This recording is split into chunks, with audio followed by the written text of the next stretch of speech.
So obviously when you decorate your place, right, your choice of furnishings is important. So I will usually advise my clients to keep your furniture choices very basic, to keep the color scheme very neutral. For example, gray sofa, you won't go wrong. Okay, please do not try to be funny. Okay, try to be adventurous and try to be creative by buying those colored leather, faux leather lah, okay, gay one lah, gay leather sofas from the orbit shops. Okay, they come with yellow lah, red lah, blue lah. Oh, please don't get that. Don't think you are trying to add a splash of color by getting all these big pieces in color. Generally, you are going to first, your house will appear very orbit, okay, because it looks cheap.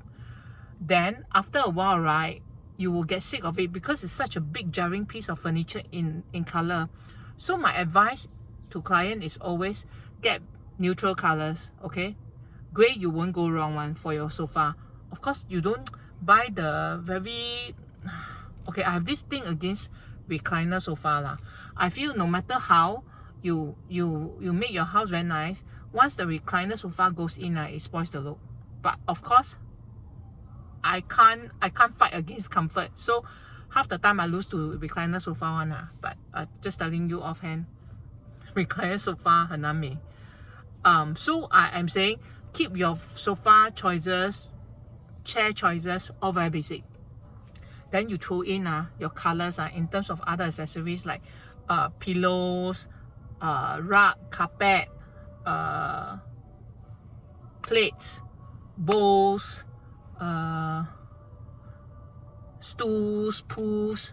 All these you can afford to have some color, and these are small items So all the small items, right, in the different tones of your favorite color, of your favorite accent color. For example you like yellow, okay, then you can have all these elements, right, in varying tones of yellow in the house, yet your whole house will still appear neutral except for all these accent colors.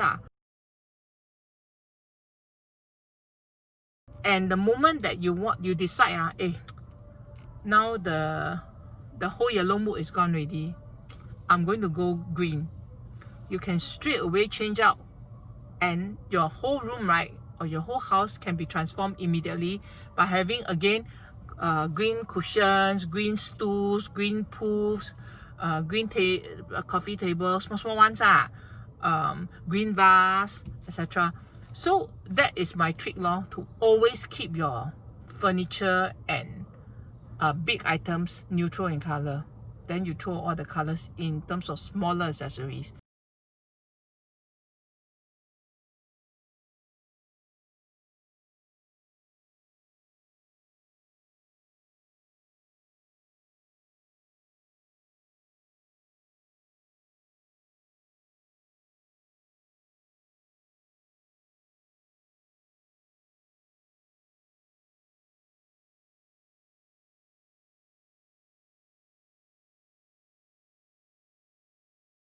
And again, don't buy furniture based on the look of that furniture alone or the look of that accessory alone,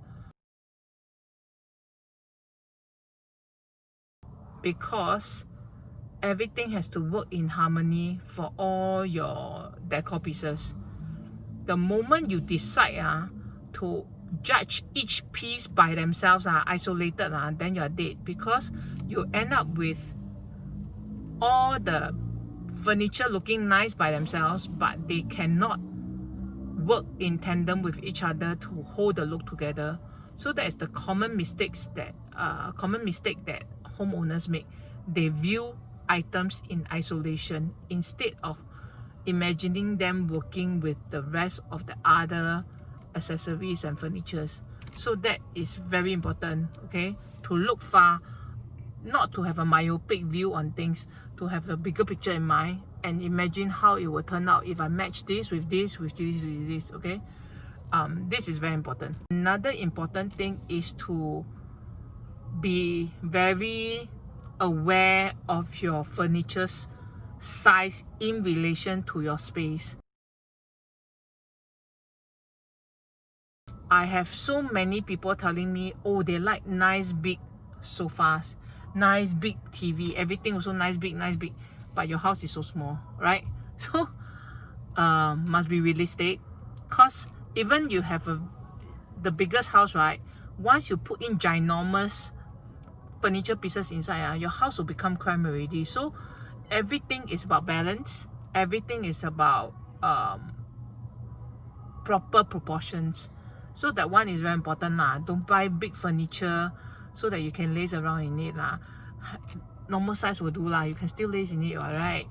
Don't be too over the top in everything. Your house will end up looking very cramped and uncomfortable. You need breathing space for any home. So that one is important. In terms of color scheme, I think there's really no hard and fast rule, because everyone has his or her own favorite color schemes. But I feel in order for a place to be timeless, to last through your different days, your walls should not have super strong colors throughout. Like for example, in the living room you have yellow, then you think, I want variety, can I have blue in my bedroom? And then I also maybe have nice romantic purple in the dining room. All these walls, right, once you put on all these strong colors, I tell you, chances are, I mean, a lot of more houses can do that because they have huge spaces. So their house, no matter how 夸张 it goes, they can still carry it off. High ceiling, high big spaces. But in Singapore, right, our houses are so small, chances are it will turn out disastrous. So don't try to be funny.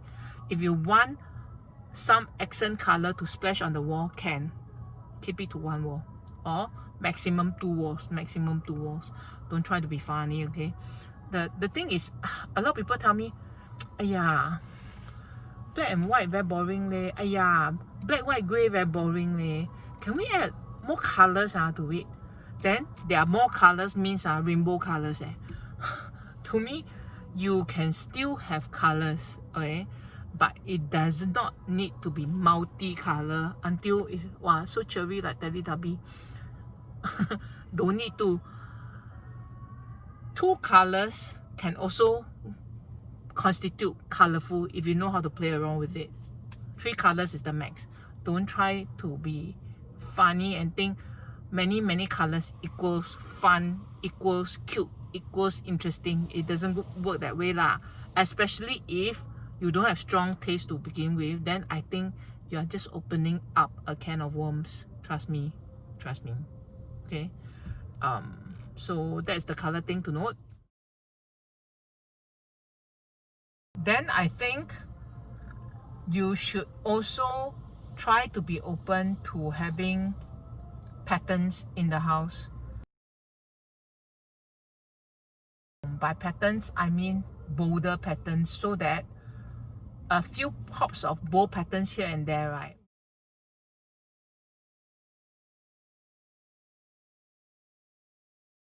will give your house more character than if everything is very bland, very neutral, very safe, very plain. I feel it can be better lah if you can play with patterns and you are receptive to it.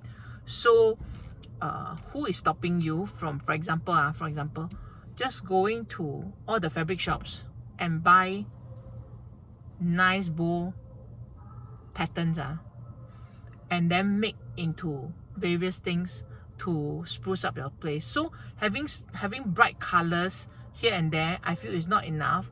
Having bright colors in patterns will make it more interesting and visually more exciting lah. So who is stopping you from going to the fabric shop and finding all these bold patterns, right? And then making into, for example, cushions, making into bulletin boards, by bulletin boards, I mean those notice board you just put on the wall, then you can pin pictures, photos, notes, grocery lists, all those things lah. So who is stopping you from doing all that lah? With your own chosen fabric, then you can customize.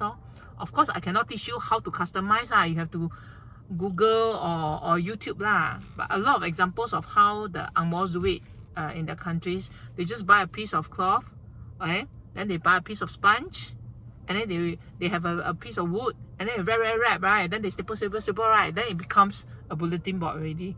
So all these things, right, are very cheap ways of making a bolder visual statement without committing yourself to something that is permanent. So if you don't like it, you just change it out lor. It's quite easy. So all these methods are all very easily changed out. So I don't believe in committing to doing fancy carpentry, which brings me to the next point. Avoid trying to do very fancy carpentry. Like for example, a lot of details in the carpentry until you'll be charged a lot for fabricating so much detail in the carpentry. Usually carpenters they are just happy living their life doing very basic carpentry. Okay, they are not used to doing strange things So the moment you ask them to do strange things, right, the face will queue, and then the wrinkles will all come out, and then the eyebrows will knit, and they will tell you, 这样啊, and then they will start to charge you more lah. So always keep the carpentry basic and leave all the things that will make your house pretty to all these small things that you can change out easily. So always keep carpentry basic.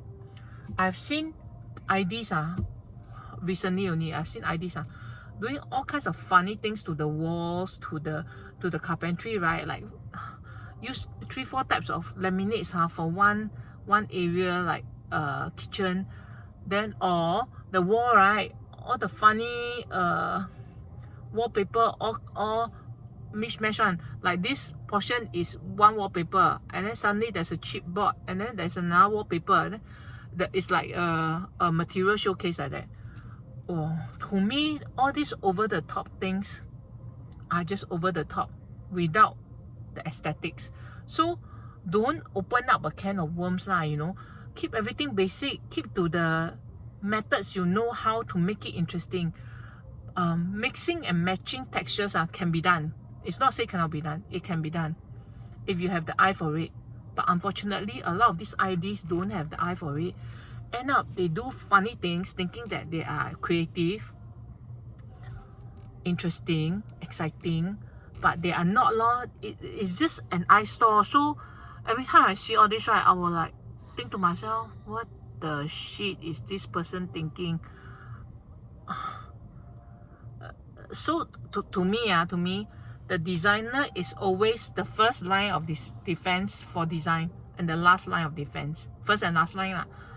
If you cannot even be a good judge of what looks good for your client, then it's doomed for failure, this whole thing. But unfortunately, these people don't know that it's doomed for failure. Maybe the client see already, the client say, wow, so nice. But the rest of us see already like, So yeah, do not try to be funny with textures and laminates. Keep to the safe stuff. Be adventurous in your accessories and furnishings. That is a very, very important point. I feel you should take note.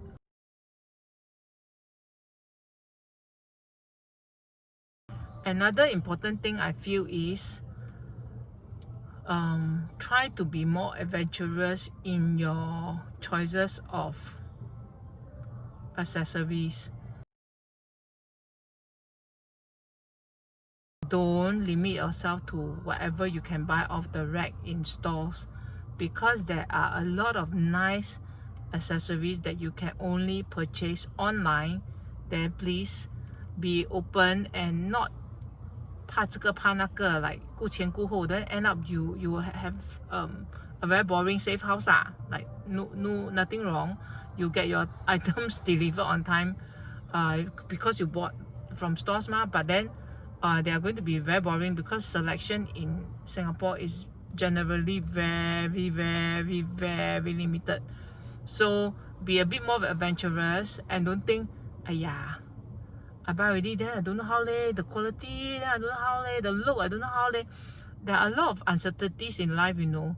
We can't be 100% sure that whatever we do is mistake free. But if you dare to gamble, right, sometimes you'll be paid off handsomely So sometimes I feel homeowners can be very chicken. Don't be so chicken. Don't be so chicken, okay? It's just a vase. Don't be so chicken. It's just a coffee table. Don't be so chicken. It's just a poster, for example. I mean, if it doesn't turn out nice or quality is questionable, then buy another one. I mean, it's not like, wow, you're marrying someone, then you have to make sure the person you're marrying is the one. It's not so one. It's just furnishings only, you know. We can buy new ones. Don't need to be so kanchiong one. Yeah, so be open to embracing new sources buy online and see where it takes you long. Okay, my scene changed now because I have to rush for my next appointment. But before I go, I just want to touch on this point about flooring. Flooring it's not a decor per se, but I think wherever possible, it's good to take note. If you have a choice, do consider laying your floor with the same flooring throughout the house. Okay, don't say toilets and bathrooms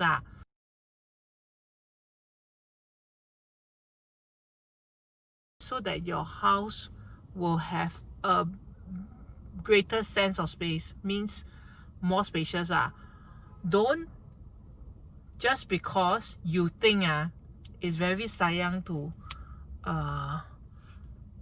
just use one type of flooring. To you is very boring, but I really don't understand the logic of creativity in flooring, as in using different flooring means creative there's no such thing.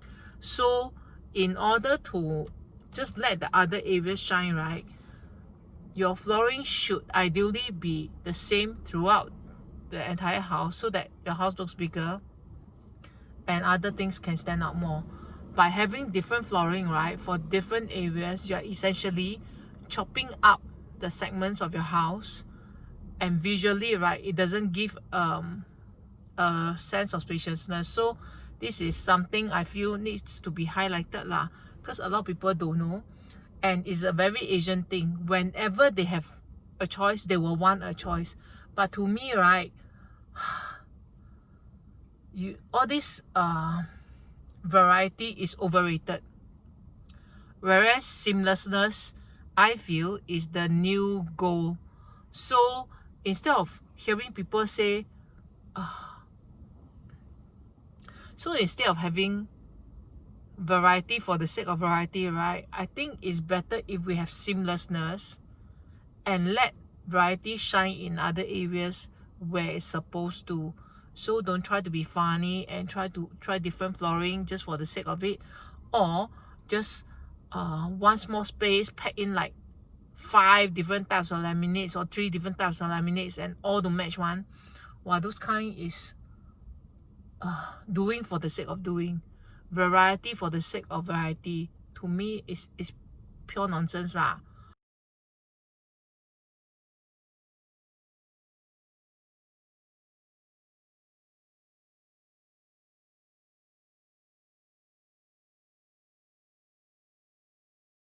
So that concludes my tips and tricks decor series.